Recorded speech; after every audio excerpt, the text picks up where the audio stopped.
Kembali di Newsroom, pemirsa, hasil survei Poltreking Indonesia menunjukkan elektabilitas Erick Thohir sebagai salah satu bacawa pres 2024 unggul. Bahkan Erick Thohir memimpin dengan perolehan 19%.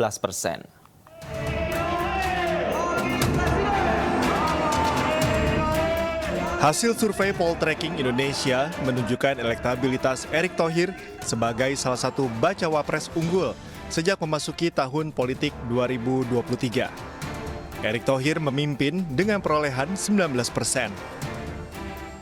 Tingginya elektabilitas Erick Thohir tidak terlepas dari kecenderungan penerimaan semua kalangan terhadap sosok Menteri BUMN dan Ketua PSSI cukup berhasil memberikan bukti kepiawaian Erick dalam mengemban tugas. Direktur Research Poltreking Indonesia Arya Budi dalam publikasi hasil survei kekuatan politik elektoral menuju pendaftaran Capres-Cawapres 2024 menyatakan, dalam simulasi 10 nama bakal Cawapres, Erick Thohir memimpin dengan perolehan 19%. Sandiaga Uno 15,7%, Ridwan Kamil 12,4%, dan Agus Harimurti Yudhoyono 10,2%. Dengan hasil survei tersebut, maka pantaslah Erick Thohir digadang-gadang sebagai sosok yang kuat dan dinilai sebagai pilihan tepat untuk menjadi calon wakil presiden. Dari Jakarta, Tim Liputan iNews melaporkan. Elektabilitas Erick Thohir menempati urutan teratas dalam survei Poltreking. Ia disebut-sebut sebagai sosok paling ideal sebagai bacawa pres. Apa saja indikatornya? Kami akan membahasnya bersama Direktur Eksekutif Poltreking Indonesia Hanta Yuda dan Ketua Yayasan Pesantren Tambak Beras Kiai Wafiul Ahdi. Selamat malam. Assalamualaikum Bang Hanta, Gus Wafi. Selamat malam, Waalaikumsalam, Mas Davi dan Gus Wafi. Gus Wafi, sudah dengar audio kami? Selamat malam. Waalaikumsalam warahmatullahi wabarakatuh.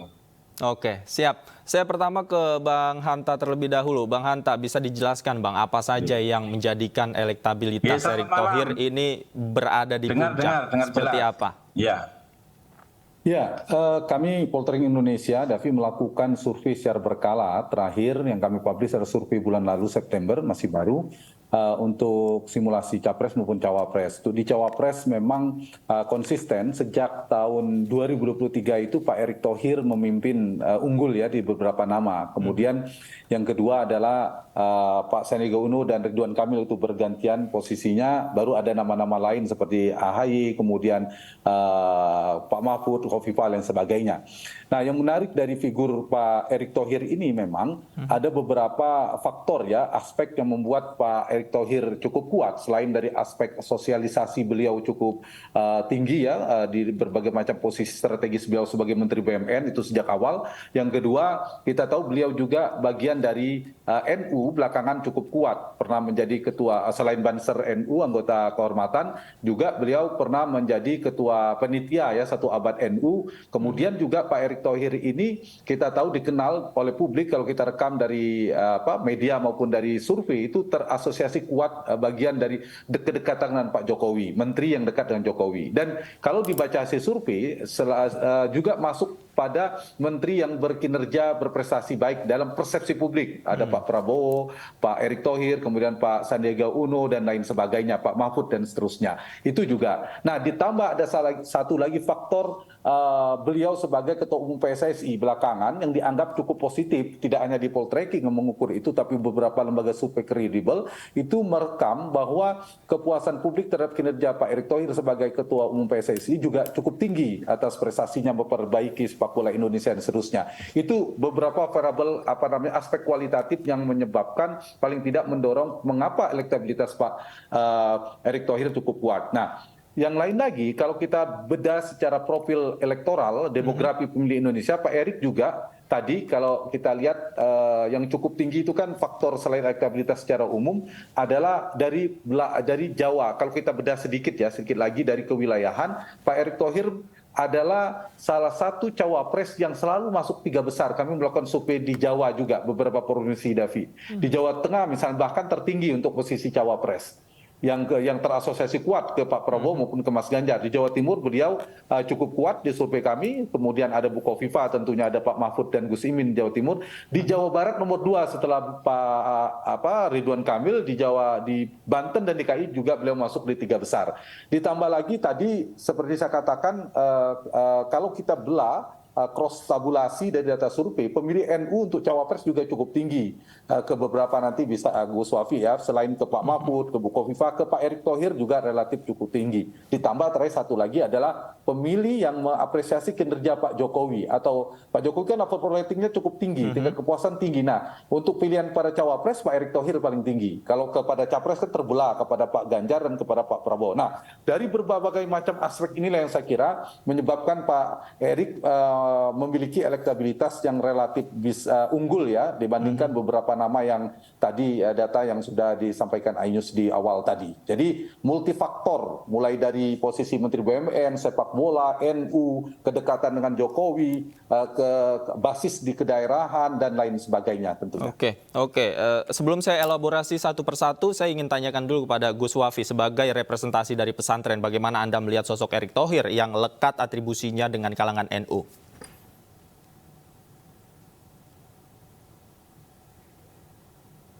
Iya, terima kasih Mas Davi. Saya melihat orang sekaligus kedekatannya dengan para Nahdliyin setelah beliau sukses mengantarkan menjadi ketua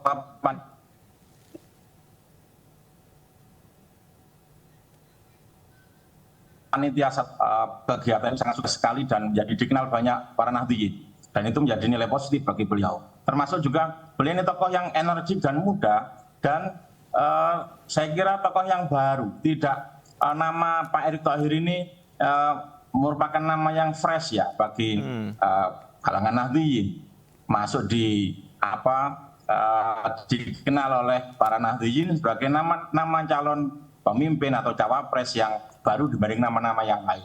Ini menjadikan harapan yang tinggi pada Pak Erick Thohir dari para Nahdliyin, khususnya atau orang pesantren, untuk bisa memberikan warna yang baru di kepemimpinan di Indonesia.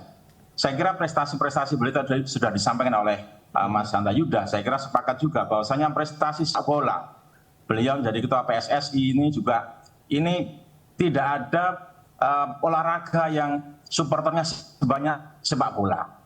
Dengan Pak Erick Thohir sukses mengantarkan PSSI sampai hari ini ternyata sangat luar biasa.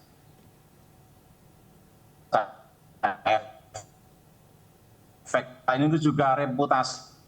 Saya kira juga menjadi pertimbangan bahwasanya tokoh muda yang energik, berjiwa muda, kemudian menangani hal-hal yang bersentuhan dengan kaum muda ya, termasuk orang-orang para Nahdliyin, dan dia juga punya reputasi yang baik di nasional maupun internasional. Ini menjadikan saya kira Pak Erick Thohir memiliki elektabilitas yang tinggi. Saya kira itu dulu, Mas. Oke. Saya kembali ke Bang Hanta. Bang Hanta, apakah tadi yang dikatakan oleh Gus Wafi, sosok Erick Thohir yang fresh, kemudian menawarkan kebaruan, ini menjadi salah satu variabel yang dinilai dalam hasil survei Anda? Ya, saya kira itu salah satu aspek ya, seperti Gus Wafi katakan, itu juga terekam salah satu indikator yang memperkuat, menyumbang ya angka elektabilitas kepada Pak Erick Thohir sebagai cawapres. Tentu kita tahu selain Pak Erick ada beberapa nama yang juga melekat atau membagian dari terasosiasi kuat kepada NU. Tapi dengan posisi panggung strategis beliau, tadi itu seperti Gus Wafi katakan ketua panitia, posisi strategis itu di peringatan 1 abad NU, kemudian kedekatannya dengan struktur PBNU, dengan kiai-kiai kultural dan sebagainya, saya kira akhirnya Pak Erick tidak terlalu jauh atau tidak kalah terasosiasinya dibandingkan beberapa figur lama seperti Pak Mahfud, Bu Kofifa dan sebagainya. Faktor ini selain punya NU tapi ada tambahan yang tidak dimiliki oleh kandidat lain. Seperti tadi sedikit saya mengulangnya, itu sepak bola misalnya. Dan Pak Jokowi yang lupa, Pak Jokowi kan faktor juga, efeknya cukup kuat, dan saya kira sudah jadi rahasia umum kalau Pak Erik ini salah satu menteri yang menjadi andalan kesayangan Pak Jokowi. Kalau Mas Gibran istilahkan anak kandung, Pak Erik ini anak emasnya Pak Jokowi sebagian orang mengatakan. Sampai ketua penitia pernikahan Mas Kaisang putra Pak Jokowi kan ketua penitianya Pak Erik. Jadi posisi-posisi strategis ini membuat Pak Jokowi Erik memiliki brand association, brand connection yang kuat ke NU, ke Muhammadiyah, ke NU terutama, kemudian ke dunia sepak bola, ke Pak Jokowi, ke pemilih milenial tadi Gus Wafi katakan pemilih muda dan lain sebagainya. Ini saya kira menjadi faktor yang kuat dalam menyokong angka elektoralnya. Nah, sebelum angka elektoral, nanti tantangannya apakah nanti di kandidasi, di pencalonan, saya kira ini juga menjadi 1-2 pekan ini, saya kira Pak Erik mestinya termasuk yang cukup strategis ya, tanda petik seksi menjadi sempat disebutkan masuk dalam radar nama-nama cawapres potensial Mas Ganjar maupun Pak Prabowo. Kita tidak tahu akan masuk ke salah satu atau bagaimana. Nah, ditambah sedikit lagi, setelah untuk proyeksi pemerintahan, figur-figur seperti Pak Erik juga akan memiliki sumbangsi ya dan persepsi publik terkait kompetensi, kinerjanya dan sebagainya dengan segala kekurangannya, tapi terekam bisa melengkapi kemampuannya di bidang ekonomi selama ini seterusnya bisa melengkapi Pak Prabowo maupun Pak Ganjar. Misalnya kalau Pak Prabowo dengan Pak Erik itu seperti kombinasi, kalau ingat 2004 Gus itu SBY-JK. Militer, sipil, satunya kekuatan pertahanan keamanan, yang satu lebih kuat pada ekonomi. SBY-JK itu mirip dengan Prabowo, Erick Thohir. Kalau dengan Mas Ganjar juga oke saya kira. Jadi saya kira Pak Erik mungkin akan menjadi pertimbangan. Ditambah lintas partai bila punya kemampuan komunikasi politik, pernah menjadi ketua TKN, memenangkan Pak Jokowi Ma'ruf Amin juga menjadi nilai tambah. Tentu dengan segala berbagai macam catatan, tantangan bagi Pak Erik nanti, apakah bisa bersaing dalam kandidasi, dalam pencalonan nanti terkait dengan partai politik. Karena beliau kan tidak punya partai, bukan ketua partai. Itu salah satu titik lemah Pak Erik yang menjadi tantangan. Oke. Saya kembali ke Gus Wafi. Gus Wafi, saya penasaran bagaimana suara santri, kemudian kalangan milenial NU, khususnya di pondok pesantren yang Anda asuh ini mengenai sosok Pak Erick Thohir. Namun sebelum dijawab, Gus Wafi, nanti kita akan lanjutkan diskusi kita usai jeda berikut. Pemirsa jangan kemana-mana, iNewsroom masih akan kembali usai jeda berikut.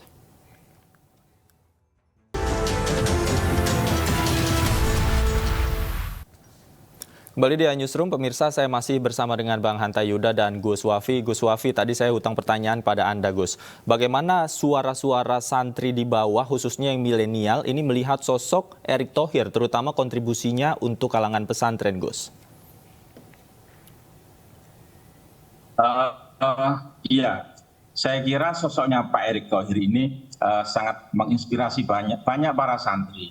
Beliau ini tokoh muda yang sukses ya di bidang apapun, di pengusaha maupun di birokrasi, sehingga sosok kehadiran beliau di kalangan Nahdliyin ini juga oleh para santri, sehingga para santri terinspirasi oleh beliau, apalagi para santri itu suka sepak bola dan beliau ini tokoh di balik sepak bola yang selama ini, dan ini para santri sangat tertarik sekali dan melihat pergelaran laga-laga internasional sepak bola yang dilakukan oleh Pak Erick Thohir, sehingga para santri ini bisa melihat sosok seorang Erick Thohir ini seorang pemimpin yang luar biasa. Sekaligus ini beliau bisa menjawab bahwasanya para generasi milenial mungkin agak jenuh ya dengan politisi-politisi, tapi sosok Pak Erick Thohir ini basicnya adalah pengusaha, bukan politisi murni, sehingga dengan beliau sebagai seorang pengusaha ini bisa memberikan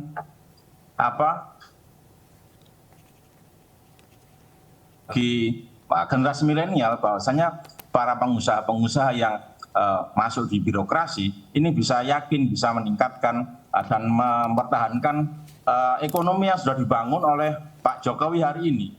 Maka sosok Pak Erick ini sebagai seorang pengusaha yang birokrat, saya kira bisa memiliki mendapatkan punya tempat di hati para Nahdliyin dan para generasi para santri maupun generasi milenial. Saya kira itu, Mas. Oke. Nah ini menarik. Saya ke Bang Hanta. Bang Hanta, sosok Erick Thohir yang dikenal non-partisan ini bisa menjadi salah satu keunggulan Erick Thohir sehingga ia bisa diterima oleh banyak pihak, Bang Hanta. Tadi seperti yang Anda katakan, sifatnya ini komplementer untuk melengkapi siapapun baca pres. Ya, dalam tahapan fase Pilpres ini, Davi, ada kandidasi pencalonan, kemudian ada eleksi atau elektoral pemenangan, dan terakhir nanti proyeksi pemerintahan. Nah, di kandidasi, kalau figur-figur yang memiliki tidak terkuat ke partai, plus minusnya ada tentu. Tadi saya katakan ya tidak punya partai, tapi sekaligus kalau partai ini mengusung A, partai ini mengusung ini, tapi justru nanti titik tengahnya justru yang non-partai diberikan. Jadi saya kira dalam kandidasi itu akan memberikan potensi bagi Pak Erick yang bisa diterima paling tidak oleh beberapa partai. Yang kedua, oleh para veto player partai ya, kingmaker, ada kedekatan misalnya kita meletakkan Pak Jokowi sebagai salah satu tokoh kingmaker yang berpengaruh juga punya kedekatan. Jadi tingkat akseptabilitasnya dalam pencalonan cukup besar peluangnya. Tinggal di detik-detik 1-2 minggu ke depan ini bagaimana perkembangan yang kita tunggu. Yang kedua, dari sisi nanti setelah di pemerintahan, ini juga penting. Jadi maksud saya kelebihan di setiap cawapres itu kan Davi macam-macam ya. Untuk konteksnya ditanya tentang Pak Erick, itu di kandidasi. Kalau di elektoral, yang melamar Pak Erick itu akan dapatkan minimal 5. Jokowi, Nahdiyin dan Santri tadi yang dibahas oleh Gus Wafi. Yang ketiga milenial tadi juga sudah dibahas, dia punya basis, beliau punya basis juga. Keempat nggak bisa dipungkiri sepak bola, pemilih pecinta sepak bola. Dan yang kelima tentu yang basis partai dan kewilayahan. Nah 5 ini menjadi titik kekuatan cukup banyak. Jadi kalau melamar atau meminang Erick Thohir sebagai cawapres akan dapat banyak beberapa keuntungan politik, tentu dengan berbagai macam semuanya tidak ada yang sempurna, ada titik lemahnya. Tapi paling tidak 5 itu menjadi kekuatan. Kalau misalnya menang pun akan membantu dari 3 hal aspek. Satu, dari sisi pengalaman profesional Pak Erick, kan berbagai macam pengalamannya di berbagai dunia bisnis, tadi Gus Wafi juga katakan, di NU dan di olahraga. Yang kedua adalah kemampuan teknokratisnya. Itu juga menjadi untuk membackup, membantu, melengkapi komplementer bagi si capres. Untuk membantu kerja-kerja teknis sebagai wapres misalnya terpilih. Dan terakhir satu lagi adalah skill komunikasi publiknya. Ini dulu ketua tim pemenangan, yaitu lintas partai, kelebihan dari tidak punya partai ya bisa membangun meskipun tidak punya partai, pernah menjadi ketua tim pemenangan, dia bisa membangun komunikasi lintas partai. Saya kira itu untuk memecah kebekuan antar partai bisa. Jadi saya kira Pak Erick harus menjaga jarak dengan semua partai. Kalau Pak Erick terlalu dekat dengan salah satu partai, justru itu menjadi titik lemah karena partai lain merasa menjaga jarak. Wah, Pak Erick dianggap mewakili partai A. Saya kira dengan Pak Erick tidak merepresentasikan salah satu partai, itu justru menjadi kekuatan bagi Pak Erick kalau dipinang menjadi cawapres ya. Artinya beruntung sekali siapapun yang meminang dalam tanda kutip Pak Erick Thohir ini bisa buy one get five, tadi poin-poin yang Anda sebutkan tadi ya Bang Hanta ya. Iya, kalau mau objektif data, saya bicara berdasarkan data ya, tidak hanya survei poltreking, tapi juga survei lembaga survei lainnya bisa dibandingkan cukup tinggi posisi Pak Erick ini sebagian nomor 1 bahkan, atau paling tidak di top 3. Nah ini saya kira memberikan gambaran ya, memberikan dampak faktor kemenangan. Ya, soal chemistry itu soal lain ya, tapi soal utamanya adalah dia memberikan figur ini memberikan dia kontributif secara elektoral, komplementer lah paling tidak untuk faktor kemenangan. Misalnya satu lagi data di survei kami, kalau dipasang-pasangkan itu Pak Prabowo itu bisa unggul ketika berpasangan dengan Pak Ganjar, berpasangan dengan Pak Erick, unggul daripada Pak Ganjar. Tapi begitu berpasangan yang lain itu kesalip, bisa Pak Ganjar lebih unggul tipis dari Pak Prabowo. Itu artinya menunjukkan bahwa faktor cawapres penting. Meskipun tapi orang mengatakan ya paling cawapres kontribusinya 2-4%, 5%. Iya, mungkin hanya tipis, tapi dengan posisi elektabilitas capres yang sangat kompetitif, jaraknya di margin of error, kadang hanya 4% atau 5%, bahkan hanya 3%, maka variabel cawapres menjadi penting, sangat kontributif. Tepat memilih cawapres, maka dia akan menjadi faktor kemenangan. Tapi kalau keliru memilih cawapres, bisa menjadi bagian dari awal kekalahan juga. Saya kira semua capres sangat berhati-hati. Kenapa Prabowo dan Ganjar lama, ya akan menimbang-nimbang nama itu. Dan Pak Erik, saya kira salah satu nama yang cukup dipertimbangkan kalau kita lihat dari berbagai macam potensi tadi. Oke, Pak Erik, salah satu nama yang cukup dipertimbangkan. Salah satunya dipertimbangkan oleh kalangan pesantren dan santri. Saya ke Gus Wafi. Bagaimana konsolidasi pesantren ini untuk barangkali mendukung Pak Erick Thohir dalam maju melalui baca pres? Ya, pesantren itu punya banyak jejaring. Saya kira kalau nanti akhirnya Pak Erick dipinang menjadi cawapres, saya kira pesantren-pesantren itu sudah siap dengan jejaringnya untuk mensukseskan Pak Erick ini. Karena dengan kelebihannya Pak Erick Thohir sebagai figur yang muda dan berbasis pengusaha, karena sekarang isunya adalah peningkatan mempertahankan ekonomi yang sudah bagus di era Pak Jokowi ini, bagaimana nanti pemerintahan berikutnya bisa lebih menguatkan. Maka salah satu adalah harus cawapres yang berbasis pengusaha. Ini saya kira bisa menjadi sangat kuat pertimbangannya, dan pesantren akan dengan jejaringnya akan siap mensukseskan. Oke, saya kembali ke Bang Hanta. Bang Hanta, seperti apa signifikansi dukungan para santri dan kalangan pesantren khususnya untuk suara Erick Thohir di Jawa Timur? Nah, ini yang menarik. Kita tahu ada dua capres yang Davi belum punya cawapres ya, yang kuat, yang kompetitif, yaitu Pak Prabowo dan Mas Ganjar. Pak Prabowo ini basisnya di Jawa Barat.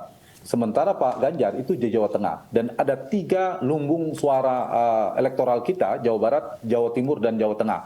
Nah, masing-masing capres ini sudah punya wilayah masing-masing. Sementara Jatim belum. Nah, Jatim adalah wilayah penentu. Karena itulah ketika di Jatim ada 2 kata kunci bicara Jatim. Satu adalah Nahdien, warga NU, dan dari seluruh provinsi di Indonesia, terbesar NU itu ada di Jawa Timur. Dan kita tahu kalau kita bicara triple majority ya, 3 top terkuat terbesar dari demografi pemilih Indonesia, 1 pemilih Muslim, kedua NU, terrepresentasi bagian NU itu 50% ya di data survei, yang ketiga adalah etnis Jawa, suku Jawa. Nah, karena itu kalau bicara NU, maka kiblatnya adalah di Jawa Timur, paling besar basisnya di sana, itu satu.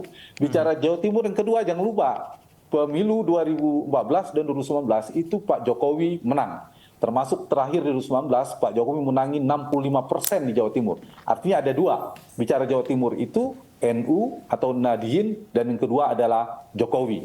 Nah, jadi kekuatannya ada di sini. Pertarungan Pak Erick Thohir, Pak Mahfud, Gus Muhaimin yang wakilnya Pak Anies misalnya, ini akan pertarungan yang berebutan di Jawa Timur. Nah, saya kira Pak Erick kelebihannya tadi seperti Gus Wafi juga sudah katakan, kedekatan dengan kalangan pesantren, termasuk di Tambak Beras dan sebagainya ya, dengan para santri, dengan para kiai, tadi Gus Wafi mengatakan itu menjadi titik kekuatan. Meskipun berkompetisi dengan Gus Muhaimin dan Pak Mahfud misalnya, itu juga menjadi titik kelebihan. Ditambah jangan lupa keunggulan beririsan dengan Pak Jokowi tadi, dan Pak Erick saya kira kalau diukur kedekatan-kedekatannya mungkin paling dekat dibandingkan Gus Muhaimin dan beberapa figur lainnya kedekatan dengan Pak Jokowi. Nah, 2 hal kalau bicara Jawa Timur itu untuk menjelaskannya, terasosiasinya ke Pak Jokowi cukup kuat, kedekatan dengan NU juga relatif cukup dekat. Nah, inilah yang saya kira misalnya sudah ada Caimin, ditambah Pak Erick, ditambah Pak Mahfud, misalnya menjadi cawapres, nah itu akan betul-betul bertarung merebutkan posisi Jawa Timur. Baik. Tentu ini sangat penting ya, meraih suara Nahdien, kemudian mendapatkan dukungan dari santri dan pesantren di Jawa Timur, sangat signifikan untuk Erick Thohir sebagai modal untuk mendampingi siapapun capresnya. Kita lihat nanti siapa yang akan meminang Erick Thohir, baca pres mana akan meminang Erick Thohir, kita tunggu sama-sama. Terima kasih Bang Hanta Yuda sudah bergabung bersama kami di iNewsroom. Gus Wafi juga terima kasih sudah meluangkan waktu untuk kami di iNewsroom. Selamat malam, Assalamualaikum, sehat selalu Bapak-Bapak.